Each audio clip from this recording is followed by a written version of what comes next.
नमस्कार दोस्तों। मैं निर्भय सिंह आपका अनअकैडमी के इस मंच पर स्वागत करता हूं जिसका नाम है यूपीएससी अनस्टॉपेबल हिंदी। और हम लोग इतिहास के पिछले वर्षों के प्रश्नों का अध्ययन कर रहे थे। उसी अध्ययन सीरीज में ये चौथी कड़ी है। तो जल्दी जुड़ जाइए आप सभी लोग। और इसमें आपको 15 प्रश्न आपको प्राप्त होंगे। वो लोग जो पहले से पढ़ चुके हैं अपना रिवीजन कर लें, और जिन्होंने अभी तक कोई अध्ययन नहीं किया है वो इन प्रश्नों से एक अंदाजा लगा लें कि सिविल सेवा परीक्षा में किस तरीके के प्रश्न पूछे जाते हैं, ताकि पढ़ते समय आप उन फैक्ट्स को ध्यान दे सकें। ठीक है, तो चलिए यूपीएससी अनस्टॉपेबल आपके लिए और क्या क्या लाता है। तो complete static syllabus coverage, daily news analysis, daily current affair, MCQ strategy और motivation video, weekly current affair और एडिटोरियल। देखिए ये बहुत महत्वपूर्ण कहा है। ये देखिए जानते हैं कि यूपीएससी में इससे महत्वपूर्ण कुछ भी नहीं है। तो ये सब आपके लिए लाया जाता है ना।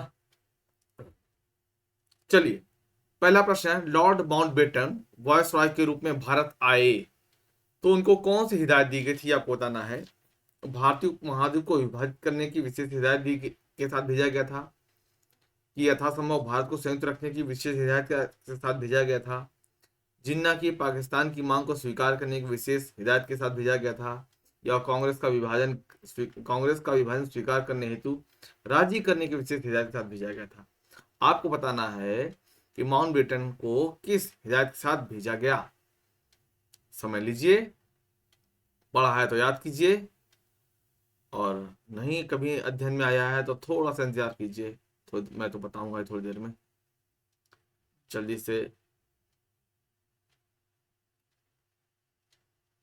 जल्दी से ध्यान कीजिए, माउंटबेटन को किस हिदायत के साथ भेजा गया।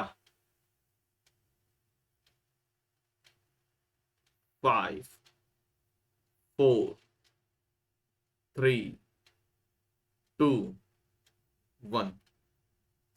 माउंटबेटन को भेजा गया था इस हिदायत के साथ कि यथासंभव जो भारत में आप भारत को संयुक्त रखेंगे। ये इस विशेष हिदायत के साथ भेजा गया था। ठीक है, ध्यान रखिएगा।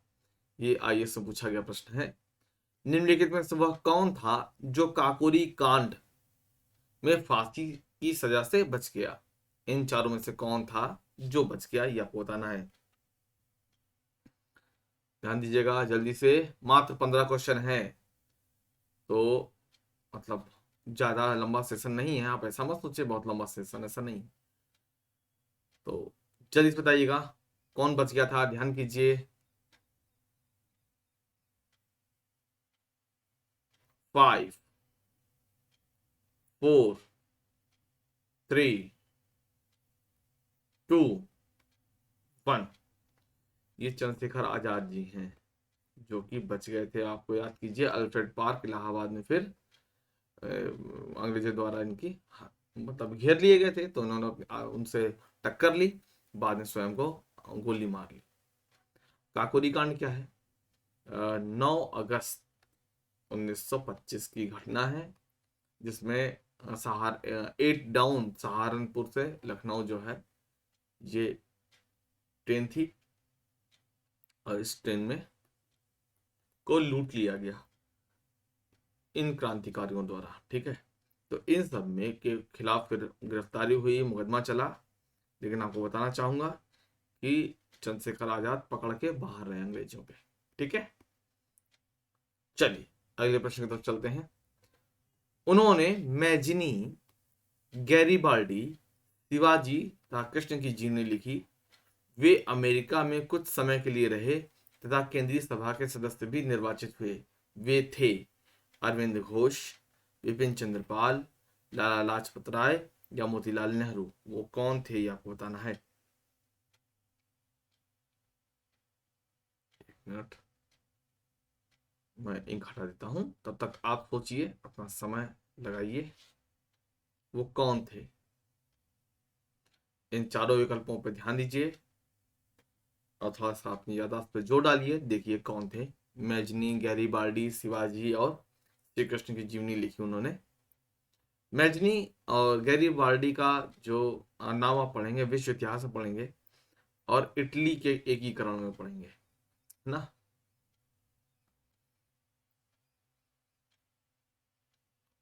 5 4 3 2 1। मैजनी और गैरीबाल्डी शिवाजी और श्री कृष्ण की जीवनी लिखने वाले जो व्यक्ति हैं लाला लाजपत राय, याद रखिएगा, ठीक है, लाला लाजपत राय। कांग्रेस सम्मेलनों को शिक्षित भारतीयों का राष्ट्रीय मेला किसने कहा था? यह आलोचना की गई थी शिक्षित भारतीयों का राष्ट्रीय मेला कह करके। लाला लाजपत राय, बाल गंगाधर तिलक, गोपाल कृष्ण गोखले या विपिन चंद्र पाल, ठीक है। तो बताइएगा, अटेम्प्ट कीजिए, जल्दी से अटेम्प्ट कीजिए, जल्दी से अटेम्प्ट कीजिए।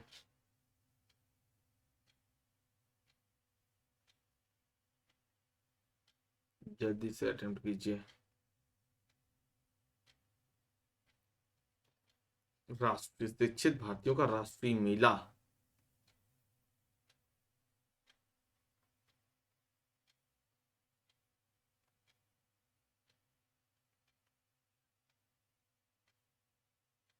जल्दी से।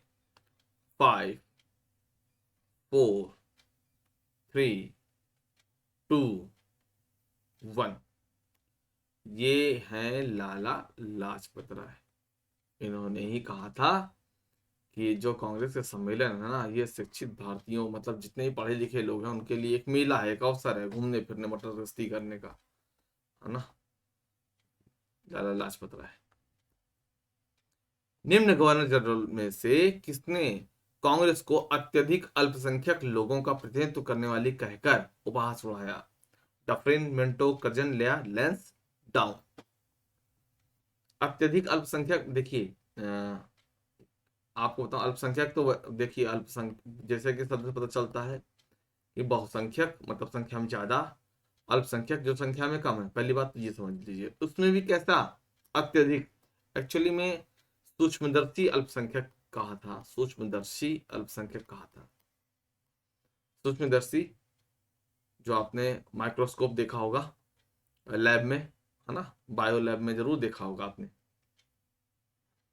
अब तो खैर हाई स्कूल में बायो में मतलब प्रैक्टिकल नहीं होता है, अब तो इंटरमीडिएट में ही होता है।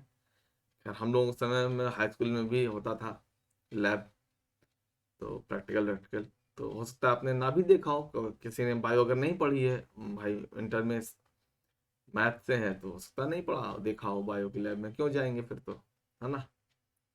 लेकिन फिर भी यहाँ जो शब्द इस्तेमाल हुआ सूक्ष्मदर्शी अल्पसंख्यक, तो अल्पसंख्यक जो कि संख्या में कम है उसमें भी कैसे सूक्ष्मदर्शी, ऐसा कहकर किसने उपहास उड़ाया है, ये आपसे प्रश्न है यहाँ पर। Dufferin, Minto, Curzon, lens down, किसने? याद कीजिए। 5 4 3 2 1। ये हैं डफरिन महोदय, लॉर्ड डफरिन, ठीक है। डफरिन का क्या टाइम पीरियड है जरा सा बताइएगा, आप ही कमेंट करके मुझे बताइएगा डफरिन का टाइम पीरियड क्या है, ठीक है। चलिए अगले प्रश्न पर चलते हैं। हाँ, एक सूचना आपके लिए है, जरा सा ध्यान से देखिएगा। सूचना क्या है कि फाउंडेशन बैच है, ये देखिए फाउंडेशन बैच 2025, ठीक है। कैसा है? बाइलिंगुअल है, मतलब हिंदी अंग्रेजी दोनों, ठीक है। और यहाँ पर बेसिक से एडवांस की तरफ हम लोग तैयारी कराते हैं, इसमें अनअकैडमी का बैच जो ये बन रहा है, और ये स्टार्ट हो रहा है 10 नवंबर से। इंडिया के टॉप एजुकेटर के माध्यम से प्रीलिम्स और मेन टेस्ट सीरीज भी मिलेगी, इसमें अनलिमिटेड बैच एक्सेस मिलेगा आपको, और प्रैक्टिस क्वेश्चन 24,000 से अधिक मिलेंगे आपको, ठीक है। और ये यहाँ पर देखिए जरा सा 50% तक की छूट है, प्लस 6 महीने का फ्री एक्सटेंशन, मतलब कि अगर आप 1 साल का लेते हैं तो वो 6 महीने का हो सकता है और बढ़ जाए, ठीक है, उस हिसाब से ध्यान रखिएगा। तो यहाँ पर आपके लिए एक तो फीस की कमी है, फीस में छूट मिल रही है, देखिए 50% की, प्लस ड्यूरेशन भी बढ़ेगा। ठीक है, तो कुछ एक्सटेंशन भी मिलेगा, तो दोनों तरफ से सुविधा है।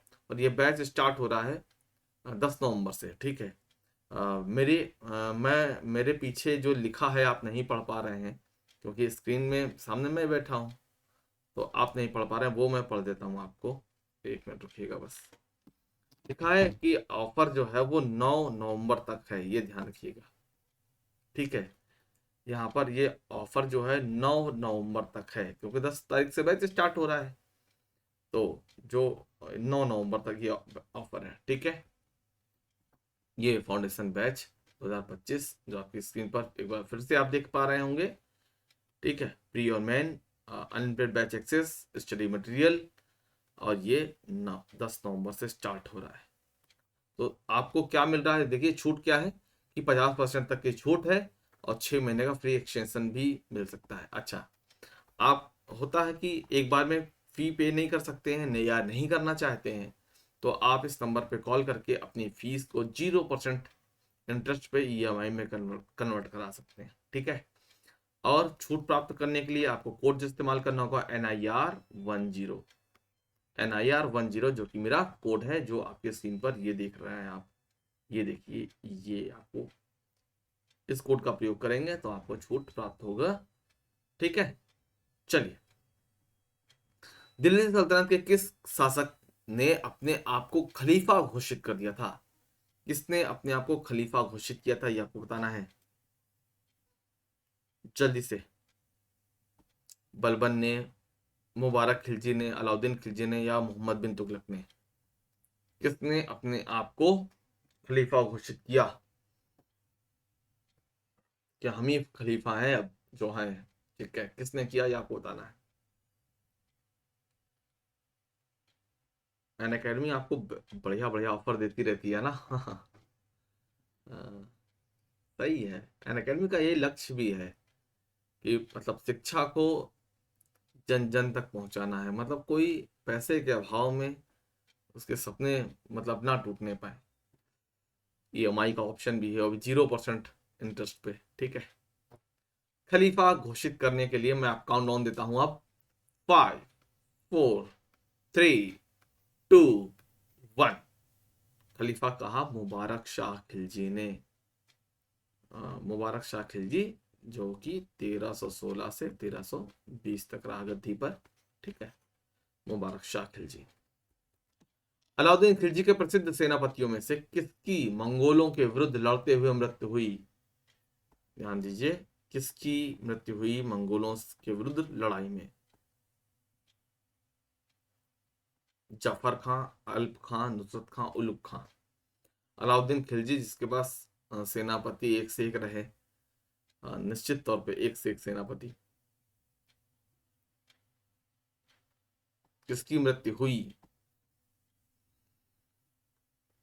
5, 4, 3, 2, 1। यह है जफर खां। जफर खां की मृत्यु हुई थी। ठीक है, अगला प्रश्न है, चंगेज खां का मूल नाम था खासुल खान, तैमूजिन, एशुगई, या ओगदी? चंगेज खां का ओरिजिनल नाम क्या है, ये आपको बताना है। ये मैं कल या परसों एनसीईआरटी की जब क्लास हो रही थी ना, तो ये मैंने इसका जिक्र किया था एक्चुअली में। और आपको बताना चाहूंगा, शाम को 6 से 7 बजे इसी चैनल यूपीएससी अनस्टॉपेबल हिंदी पर हम लोग एनसीईआरटी सीरीज चला रहे हैं, है ना, इस हिस्ट्री की। आपको बताऊं कि अन अकेडमी के लर्निंग ऐप पर 7:30 बजे से मैं क्लास 12th की एनसीईआरटी पॉलिटी की, ठीक है, वो, और यहाँ पर 9 बजे ही अन अकेडमी के लर्निंग ऐप पे ही मैं प्राचीन इतिहास पढ़ा रहा हूँ, और आज से गुप्त काल स्टार्ट हो जाएगा। तो ये भी आप फ्री में एक्सेस कर सकते हैं, है ना। चलिए, चंगेज खान का मूल नाम सोचने के लिए बहुत समय दे दिया। नाम है तेमुचिन। तेमुचिन लिखा हो या तेमुजिन लिखा हो तो उसमें आप कंफ्यूज ना होंगे, तेमुजिन। तो चंगेज खान ये बोल दिया जाता है इतिहास, भारतीय इतिहासकारों द्वारा ओरिजिनल नाम तेमुजिन ही है। ठीक है। महमूद गजनी के साथ भारत आने वाला मुस्लिम विद्वान कौन था, ये आपको बताना है। महमूद गजनवी के साथ भारत आने वाला मुस्लिम विद्वान कौन था? इब्न बतूता, अमीर खुसरो, अलबरूनी या फरिश्ता?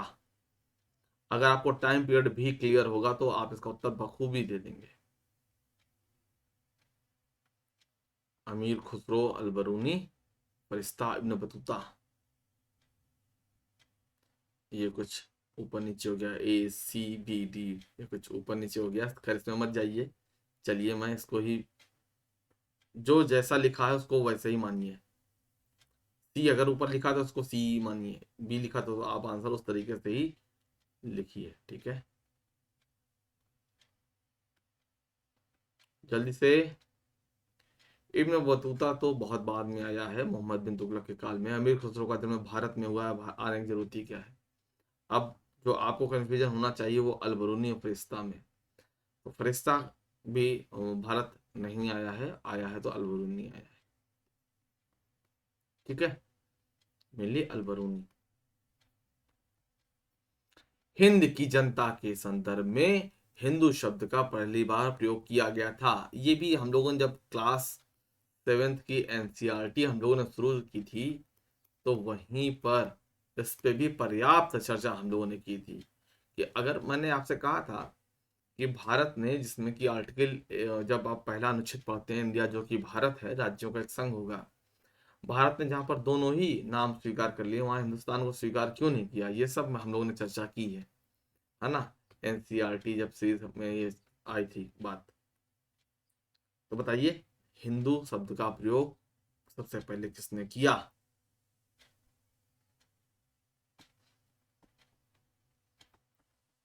हिंदू शब्द का प्रयोग किसने किया? 5, 4, 3, 2, 1। ये किया अरबों ने सबसे पहले। और यहाँ पे हिंदू शब्द के आशय जो इनका है वो दिल्ली सल्तनत तक ही है, दक्षिण भारत में से शामिल नहीं है, नॉर्थ ईस्ट के जो स्टेट है वो शामिल नहीं है। तो कुल मिलाकर के इनका जो इंडिकेशन है पंजाब, हरियाणा हरियाणा और गंगा यमुना का जो दो आप क्षेत्र है वो। प्राचीन नगर तक्षशिला निम्नलिखित में से किसके बीच स्थित है? सिंधु झेलम, झेलम चिनाब, चिनाब रावी या रावी व्यास? जल्दी से बताएंगे, जल्दी से बताएंगे। प्राचीन नगर तक्षशिला निम्नलिखित में से किन के बीच स्थित है? ऐसे आपको ध्यान देना है किताब पढ़ते समय या जब कोई चीज पढ़ाई जा रही हो। इतने चीजें इजी नहीं है। 5, 4, 3, 2, 1। सिंधु और झेलम के बीच है तक्षशिला, सिंधु और झेलम के बीच। सोनगिरी, जहां 103 जैन मंदिर बने हुए हैं, किसके सन्निकट है? दतिया, ओरछा, झांसी, ललितपुर?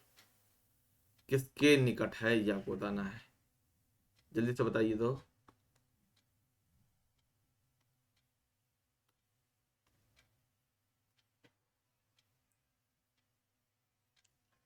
जल्दी से। 103 जैन मंदिर।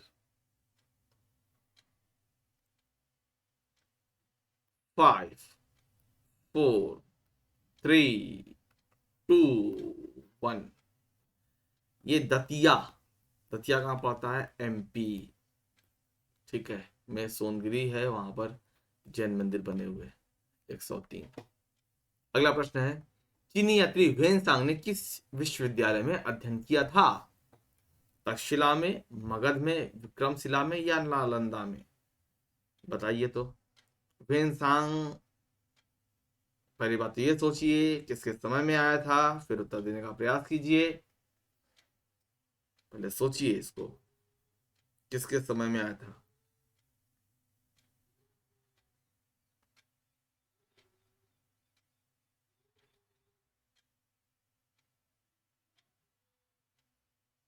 जल्दी से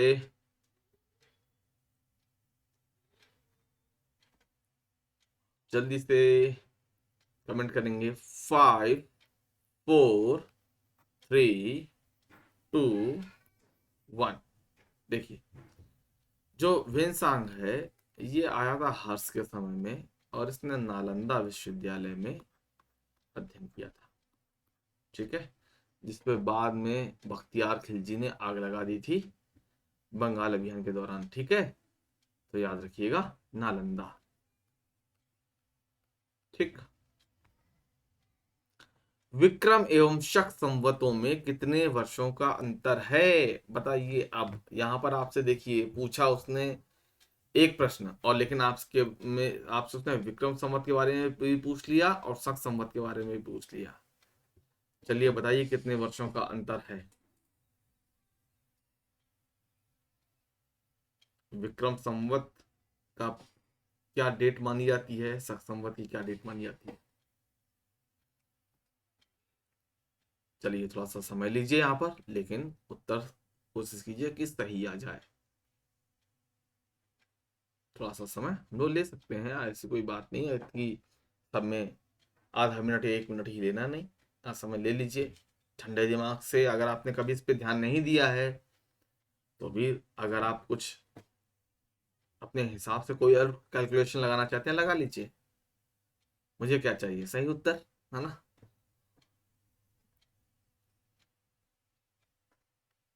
5, 4, 3, 2, 1।